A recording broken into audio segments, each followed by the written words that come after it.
شاہ صاحب بہت شکریہ جوائن کرنے کے لیے.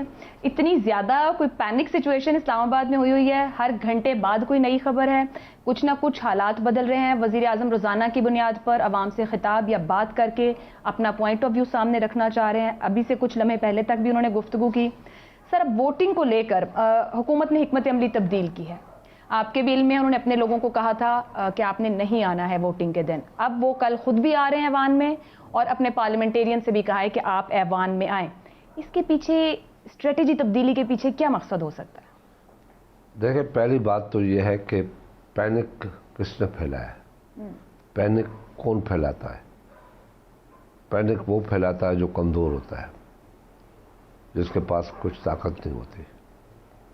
وہ ہراسمنٹ کرتا ہے لوگوں کو, اور جب نہیں پہنچ سکتا پھر بھاگ جاتا ہے. ہم سیاستدان ہیں, سیاسی پارٹیاں ہیں, میچور سیاسی پارٹیاں ہیں, اقتدار میں بھی رہی ہے, مخالفت میں بھی رہی ہے, مخالف بھی رہے ہیں, دوست بھی رہے ہیں. مگر ایک بات بڑی کلیئر ہے کہ پاکستان کا آئین موجود ہے جو اس ملک کو چلا رہا ہے.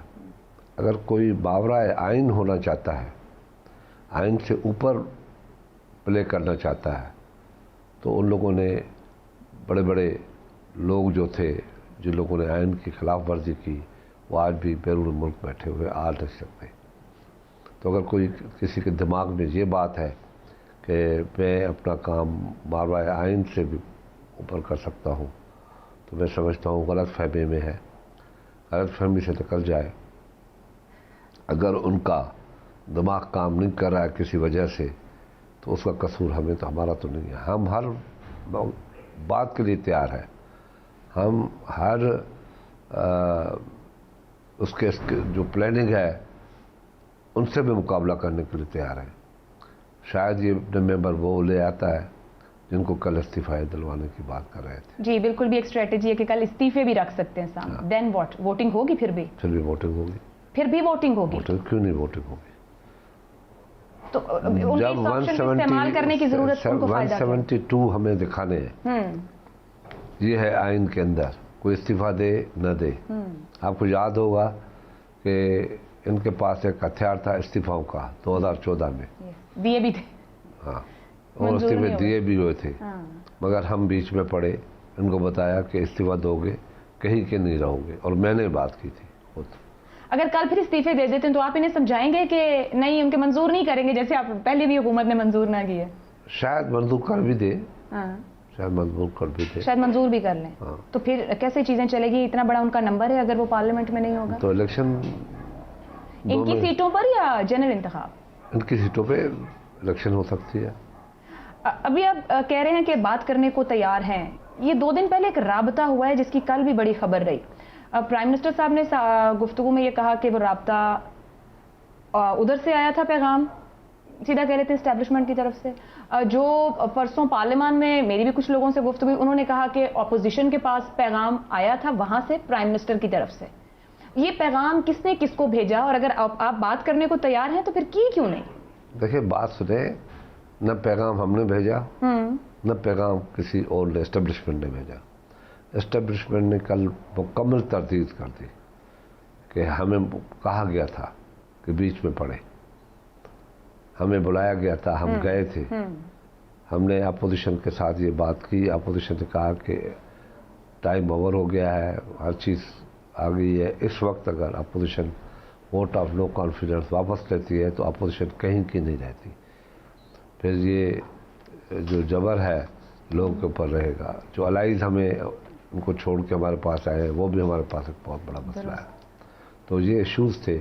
تو اب بہتر ہے کہ آئین کے اندر رہتے ہوئے, کیونکہ ہم نے پہلے دن یہ بات کہی تھی جب سے میڈیا ہم سے پوچھ رہی تھی کہ کون سا وہ طریقہ ہے جو آپ اس کو اتاریں گے, تو ہم آپ کو ہر وقت کہتے تھے آئینی طریقہ. بالکل. اور ہم نے وہ آئینی طریقہ اڈاپٹ کیا ہے. آئین کے اندر بالکل واضح ہے ووٹ آف نو کانفیڈنس کا طریقہ کار. اس میں نہیں کوئی نیچے کر سکتا ہے, نہیں اوپر کر سکتا ہے. اگر کوئی آگے پیچھے یا کسی ایڑی بیڑی کرنے کی کوشش کی تو وہ آئین کے زمرے میں آتا ہے. आपको लगता है प्राइम मिनिस्टर कुछ ऊपर नीचे आगे पीछे, क्योंकि आपने पहले भी कहा कि फिर आईनी तरीकेकार से हैंडल करेंगे अगर कुछ गैर आईनी करने की कोशिश, आपको कोई वाइब्स आ रही है अपोजिशन को कि ऐसा भी कुछ कर सकते हैं, हो सकता है? क्या कर सकते हैं? ज्यादा ये है कि स्पीकर वोटिंग लेट हो जाए, नताइज ना दें, अपना वो स्पीकर जो है वो कहे जी मुझे पेट में दर्द पड़ गया है, मैं तो डिप्टी स्पीकर तो है वहाँ, बैठ नहीं सकता, तो वो अंदर चला जाए। फिर जो दूसरा है वो कहे मेरे भी मरोड़ पड़ गए। ये तरीके हैं। सर ये तो बहुत ही गैर संजीदगी, मतलब अगर वो ऐलान ही नहीं करते कल वोटिंग का, फिर आप क्या करेंगे? आइन मौजूद है, ये वोटिंग ऐसी है, डिवीजन है, इसमें जो एक डिवीजन में जाएगा वोट देने तो उनको टिक होता है, फाइल होता है, नाम के ऊपर टिक करते जाते हैं, वो गेट के ऊपर पड़ा रहता है, तो उसके नंबरिंग से होता है। शाह साहब कल जैसे भी आपने भी कहा, बात भी हम करें कि खुद पीटीआई भी आ रही है, ऐवान में मौजूद होगी। ये जुमेरात वाले सेशन में भी हमने देखा कि कुछ इस तरह के नारे और बातचीत की गई कि अपोजिशन के लोगों ने एक दूसरे को जरा कंट्रोल किया, रिस्ट्रेन किया कि बदमजगी ना हो, मामला हाथ से ना निकले, हमारा मकसद वोटिंग है, वोटिंग होनी चाहिए, बट हुकूमत की तरफ से उकसाने की कोशिश की गई। कल ऐवान के अंदर आप सब आमने सामने होंगे, अगर वहां से कोई ऐसे मामलात, उनके कुछ लोग अंदर आते हैं, कोई उकसाने का काम होता है, तो फिर हैंडलिंग किस तरह से होगी वहां पर? इसी को कोई बहाना बनाकर कोई और फैसला कर लिया जाए? देखिए, हमने हर कॉर्नर से बात की हुई है कि पार्लियामेंट को आपको सेव करना पड़ेगा, क्योंकि जब पार्लियामेंट सेफ नहीं है कि मुल्क का कोई अदारा सेफ नहीं है। अगर पार्लियामेंट के साथ ज्यादती हो रही है तो मैं समझता हूँ इस मुल्क के साथ बहुत बड़ी ज्यादती होगी। फिर दुश्मनों को भी मौके मिलेंगे, फिर कोई अदारा जो है वो सावरन नहीं हो सकता। एक वक्त में सुप्रीम कोर्ट में भी बात हुई थी, और क्या हुआ, क्या नतीजा निकला?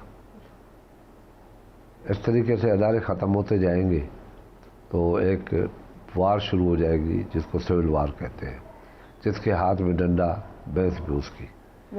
तो ये अगर इस तरफ से जाना चाहते हैं, जिस मुल्क में हर सूबा अपनी अपनी सोच लेके बैठा हुआ है और एक वफाक का नुमाइंदा कहलाने वाला जो जिम्मेदार शख्स हो ऐसी बातें करे, तो फिर हर सूबा अपनी अपनी बात करेगा और मुल्क के सिक्योरिटी अदारे जो है वो प्रॉब्लम में आ जाएगी। सर अभी आज भी जो प्राइम मिनिस्टर ने तकरीर की और पिछले 20-22 दिन में भी जो एक वो नैरेटिव, जैसे आज उन्होंने कहा कि दो ही चीज़ें जोड़ती हैं, एक तो हमारी सिक्योरिटी फोर्सेज हैं जो मुल्क की हिफाजत की जिम्मेदार, दूसरा पीटीआई वो विफाक की जमात है। और 20-25 दिन में जो बयानियां भी वो बना रहे हैं, आप हिफाजत की बात करें कि पार्लियामेंटेरियन को महसूस होना चाहिए कि वो महफूज है, आपके नंबर्स इंटैक्ट हैं या फिर जो प्राइम मिनिस्टर बयानियां बना रहे हैं वो ये कहते हैं कि मुनहरिफ अरकान वापस आ रहे हैं या आ गए हैं? सिचुएशन क्या आपके एंड पे अभी भी नंबर्स को लेकर? देखिए, वो झूठ इतना बोलता है जो आदमी परेशान हो जाता है। जिंदगी में शायद जिस दिन सच बोला वो मर जाएगा, ऐसा बंदा है कि आज तक उसने सच नहीं बोला, कौम से सच नहीं बोला, कौम को झूठ और फरेब में रखा। ये आज उसी का नतीजा है कि आज ये परेशान है। कौम से सच्ची बातें इसने नहीं की, ये नहीं बताया कि मुझे आने के बाद कितना टाइम चाहिए कि आपकी इकॉनमी को ठीक करूं। उन्होंने कहा मैं 3 महीने में आपको ठीक करके दूंगा हर मामला में। उठते ही उसने झूठ बोलना शुरू किया और आखिर तक आज तक वो झूठ बोल रहा है। हाथ में आपके सेब है, कहता है मेरे हाथ में अनार है। तो इस आदमी को आप क्या करेंगे? अभी आलमी साजिश और ये ख़त का जो पूरा मामला है, इसको लेकर आज सुप्रीम कोर्ट भी गए, वजारत कानून की तरफ से एक दरख्वास्त कि इसको मामले को सामने रखते हुए मेमो गेट तर्ज का एक कमीशन बनाया जाए 184(3) के नीचे, जिसको खैर वहाँ से वापस भेज दिया गया इतराज़ात लगाकर। अभी आप लोग वो वाहिद जमात थे जब पीडीएम के मामला भी शुरू हुए, आप वोट ऑफ नो कॉन्फिडेंस की बात कर रहे थे उस वक्त भी कि ये आईनी तरीका बढ़ा जाए, और अभी भी पीपल्स पार्टी ने आगाज़ किया सबको ऑन बोर्ड करने का कि अब वक्त है, हमें आगे बढ़ना है। क्या वाकई कोई आलमी साजिश की हुई है? क्या वाकई अपोजिशन ने कहीं से पैसे लिए हैं? इतना बड़ा मामला गैर जिम्मेदाराना स्टेटमेंट है कि